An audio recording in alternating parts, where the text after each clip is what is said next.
कल्याण डोंबिवली मनपा सत्ता स्थापनेतील मोठी बातमी समोर येते। भाजपला दूर ठेवत एकनाथ शिंदेंकडून सत्ता स्थापनेच्या हालचाली सुरू झालेल्या आहेत। मनसेला सोबत घेऊन शिवसेना सत्ता स्थापन करण्याच्या तयारीत दिसते।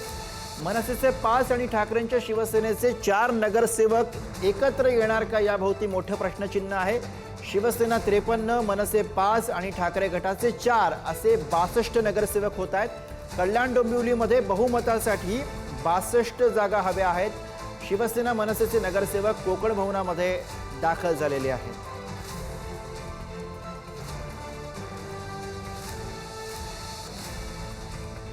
तर कल्याण डोंबिवलीमध्ये सत्ता स्थापनेसाठी ही मोठी घडामोड घडताना पाहायला मिळते। वेगाने हालचाली होताना पाहायला मिळतात।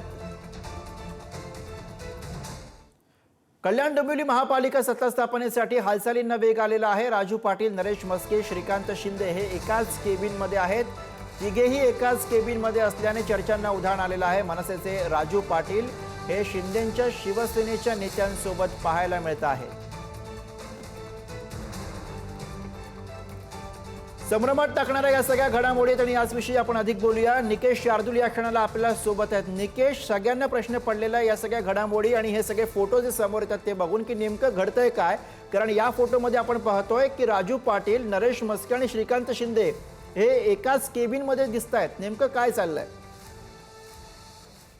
नक्कीच गुरु, उद्या महापौर पदाचा आरक्षणाची सोडत जाहीर होणार आहे। त्या आधीच सत्ता स्थापनेसाठी वेगवान हालचाली जे आहेत ते शिंदेच्या शिवसेनेकडून सुरू असलेल्या पाहायला मिळत आहेत। कल्याण डोंबिवली महानगरपालिकेवरती महापौर आपलाच बसावा यासाठी जोरदार हालचाली ज्या आहेत त्या सुरू केलेल्या आहेत। कुठेतरी भाजपला सत्तेपासून दूर ठेवण्याचा प्रयत्न जो आहे तो आता शिंदेच्या शिवसेनेने सुरू केलेला पाहायला मिळतोय। कल्याण डोंबिवलीच्या निवडणुकीमध्ये एकूणच शिंदेच्या शिवसेनेचे 53 नगरसेवक जे आहेत ते निवडून आलेले होते, तर ठाकरेंच्या शिवसेनेचे 11 आणि मनसेचे 5 नगरसेवक जे आहेत ते निवडून आलेले आहे। आणि सत्ता स्थापनेसाठी शिंदेच्या शिवसेनेला एकूण 62 नगरसेवकांचा आकडा जो आहे तो गाठायचा होता। त्यामुळे आता मनसेचे 5 आणि ठाकरेंच्या शिवसेनेचे 4 नगरसेवक जे आहेत ते शिंदेच्या शिवसेनेला पाठिंबा देण्याची दाट शक्यता आहे, ती जी आहे ती वर्तवली जाते। मंगळवारी रात्री मनसे नेते माजी आमदार राजू पाटील आणि खासदार श्रीकांत शिंदे यांच्यामध्ये एक बैठक झालेली होती आणि या बैठकीनंतर चर्चेला खरं तर उधाण आलं होतं।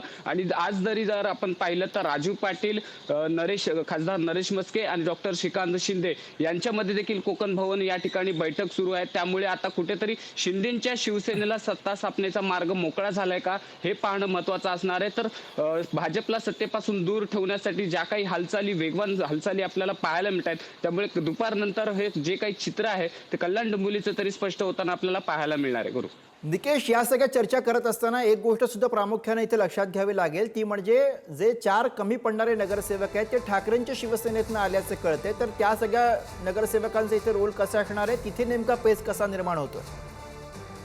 नक्कीच कल्याण डोंबिवली महापालिकेच्या निवडणुकीमध्ये ठाकरेंच्या शिवसेनेचे एकूण 11 नगरसेवक जे आहेत ते निवडून आलेले होते। मात्र मनसेने जर त्यांच्या 5 नगरसेवकांचा पाठिंबा जर शिंदेच्या शिवसेनेला दर्शवला तर शिंदेच्या शिवसेनेचा प्रयत्न असा असणार आहे की जे ठाकरेंच्या शिवसेनेचे 4 नगरसेवक जे आहेत ते शिंदेच्या शिवसेनेच्या संपर्कात असल्याची माहिती जी आहे ती सध्या तरी मिळते, तशी बोलणी देखील सुरू आहे।